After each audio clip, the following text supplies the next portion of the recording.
আসসালামু আলাইকুম প্রিয় দর্শক, ইটালি থেকে আমি সুহেল আপনার সঙ্গে যুক্ত হয়েছি। আশা করছি আল্লাহ তাআলার অশেষ মেহেরবানিতে ভালো এবং সুস্থ আছেন। প্রিয় দর্শক শ্রোতা, আপনারা অনেকে ইটালিতে আবেদন করেছেন। এখন যখনই আপনাদের নলস্থা ওঠার সময় হয়েছে, এখন আপনাদেরকে বলা হচ্ছে যে মালিকের স্পিরিট আইডি ব্লক হয়ে গেছে। এখন নলস্থা ওঠা সম্ভব না, কিংবা যে কোনো আহ, সমস্যা আপনাদেরকে দেখাবে। তো এই বিষয় নিয়ে কথা বলবো। আশা করি শুরু থেকে শেষ পর্যন্ত সাথে থাকবেন। যদি কোনো মূল্যবান মতামত থাকে অবশ্যই কমেন্ট করে জানাবেন। প্রিয় দর্শক শ্রোতা, অনেক মালিক বর্তমানে, আপনারা যারা ইটালিতে আবেদন করছেন, আপনাদেরকে বলা হচ্ছে যে মালিকের স্পিরিট আইডি ব্লক হয়ে গেছে। এখন এটা করণীয় কি? এই ক্ষেত্রে আপনাদেরকে তারা একটা প্রেশানি দেখাচ্ছে এবং আপনাদেরকেও প্রেশানির ভিতরে রাখছে। আসলে মূলত যদি কোনো মালিকের স্পিরিট আইডি ব্লক হয়, সেই ক্ষেত্রে তেমন কোনো সমস্যা এটা না। এটা একবারে সাধারণত একটা সমস্যা, যেরকমটা আমি একে একে আপনাদেরকে ভেঙে বলার চেষ্টা করি, আপনারা একটু বোঝার চেষ্টা করবেন। ইটালির একটা নিয়ম হলো, 18 বছরের আগে আপনার স্পিরিট আইডি খুলতে পারবেন না, এই দেশের জন্য নিয়ম। এবং যদি আপনি 18 বছরের ওভার হয়, তাহলে সেই ক্ষেত্রে আপনার স্পিরিট আইডি হবে।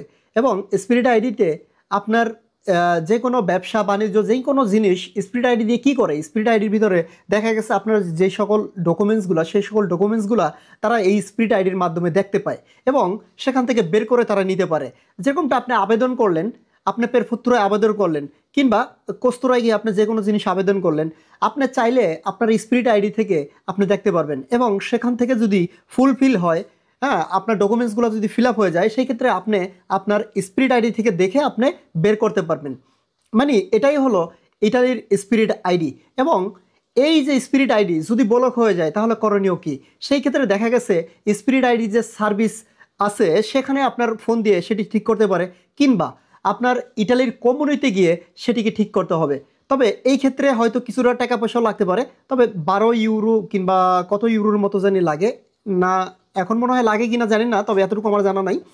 তবে এটাও পরবর্তীতে জেনে আপনাদেরকে ইনশাল্লাহ জানাবো। প্রিয় দর্শক, আপনাদেরকে যারাই বলছে এখন বর্তমানে যে মালিকের স্পিরিট আইডি ব্লক হয়ে গেছে, তো অবশ্যই মনে রাখবেন সেটি মূলত বিশেষ কোনো সমস্যা না, বিশেষ বড় কোনো সমস্যা না।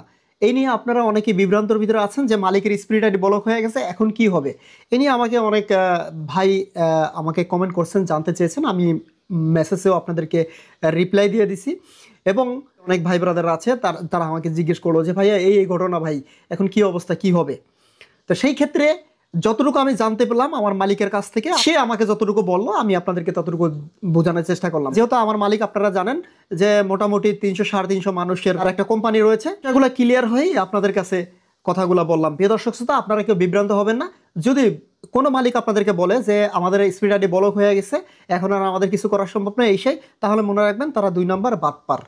হ্যাঁ, এই ক্ষেত্রে কোনো সন্দেহ নাই। আশা করি প্রিয় দর্শক শ্রোতা কেউ বিভ্রান্ত হবেন না। অনেকেই আপনাদেরকে বিভ্রান্তমূলক কথাবার্তা বলবে এবং আপনারা প্রেশানি হয়ে পড়বেন। আশা করি সেটি না হয়ে অবশ্যই ধৈর্য ধরে আপনারা আপনাদের যাদের মাধ্যমে আবেদন করছেন তাদের সাথে যোগাযোগ করার চেষ্টা করবেন। প্রিয় দর্শক, শুভকামনা করে আজকের মতো ভিডিওটি এখানে শেষ করছি। বরাবর মতো আমি মুসলিম হিসেবে আপনাকে স্মরণ করে দিতেছি, আপনি যদি ইসলাম ধর্মের হয়ে থাকেন তাহলে প্রতিদিন 5 ওয়াক্ত নামাজ দেখার চেষ্টা করবেন এবং প্রতিদিন একটি করে ভালো কাজ করবেন। আজকের মতো এখানে বেঁধে নিচ্ছি। ভালো থাকবেন, সুস্থ থাকবেন। দেখা হবে পরবর্তী ভিডিওতে নতুন কিছু নিয়ে। আসসালামু আলাইকুম রহমতুল্লাহি তাআলা ওয়া বারাকাতুহু।